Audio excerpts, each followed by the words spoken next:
What's going on, family? I'm Angel. This is the Vazquez Report. I want to start part 3 with a monumental story.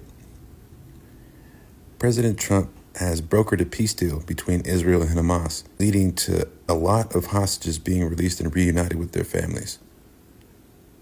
For more on the story, let's hear from President Trump himself.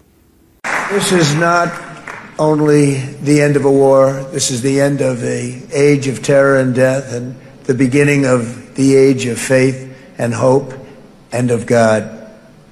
It's the start of a grand concord and lasting harmony for Israel and all the nations of what will soon be a truly magnificent region. I believe that so strongly. This is the historic dawn of a new Middle East. There's truly hope that peace is everlasting in the Middle East and that no one else is senselessly killed or held captive ever again. Let's continue. After 2 harrowing years in darkness and captivity, 20 courageous hostages are returning to the glorious embrace of their families, and it is glorious. 28 more precious loved ones are coming home at last to rest in this sacred soil for all of time.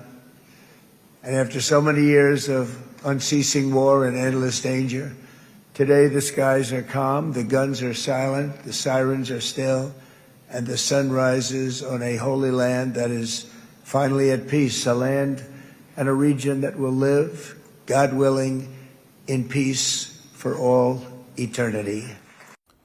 I hope the peace lasts for as long as humanly possible. Now let's move on to another feel-good part of the story, where people are reunited with their families. Let's see a montage of those moments.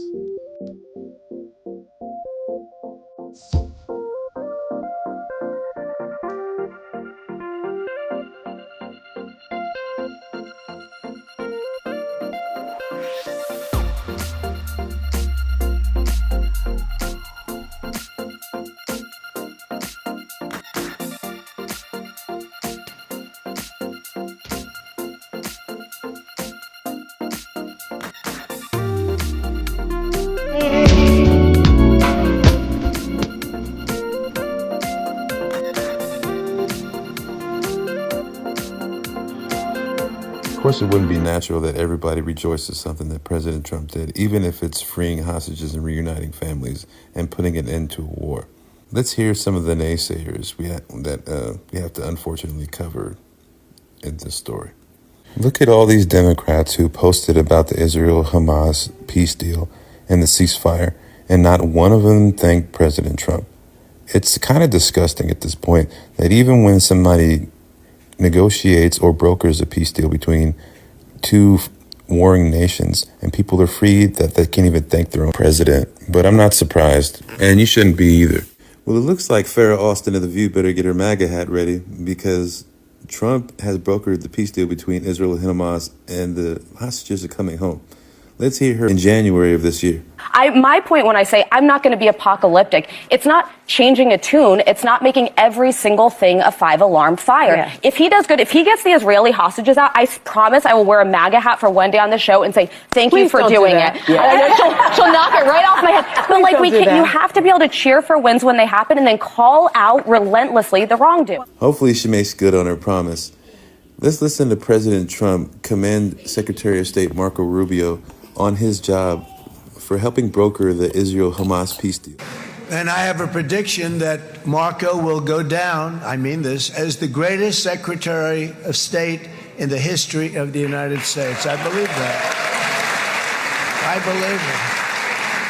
believe it. The Jerusalem Post made the headline, "God bless the peacemaker." And I think it's appropriate. God bless Donald Trump. At least there's one sane member of the Democratic Party, and that's Senator John Fetterman. Listen to how, as an American, you should cheer on when America stands tall and brokers a peace deal in a different country, regardless of what side of the aisle you're on. Absolute elation. I mean, how can we all celebrate this thing?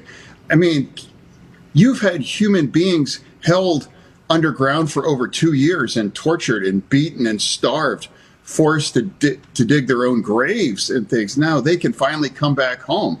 And now everyone should be celebrating these things. And clearly the Palestinians are and people in Israel are too. And now there are people in our nation, some of those aren't really celebrating or even acknowledging a thing, and that's part of the truth there too. It really was never about peace. It was more about an anti-Israel agenda. And now, why can't we all, whatever where you are politically, this is a huge development, and this terrible, awful war is going to come to an end. And now you can rebuild Gaza, and these families are now reunited. That's a big thing, and it's a strange time if you can't celebrate this. They're a strange party. So there you go. Let's hear him continue. Yeah, and I saw your tweet, congratulating President Trump on this incredible moment in time. It really is a head scratcher, as you see some people just refusing to acknowledge what an incredible moment this is after this 2 years. A Democrat thanking President Trump for a job well done, being pro-peace and pro-America. Imagine that.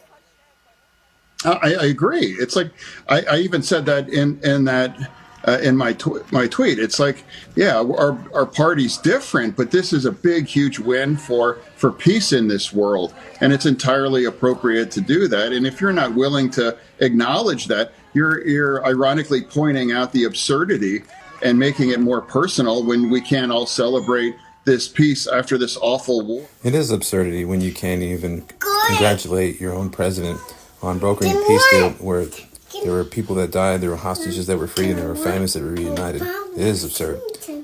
In a surprising turn of events, though, the next part of our story, Nobel Peace Prize winner, Venezuelan opposition leader María Machado dedicates her Nobel Peace Prize to President Trump. Let's check this out. And they decided to dedicate it to President Trump because he deserves it.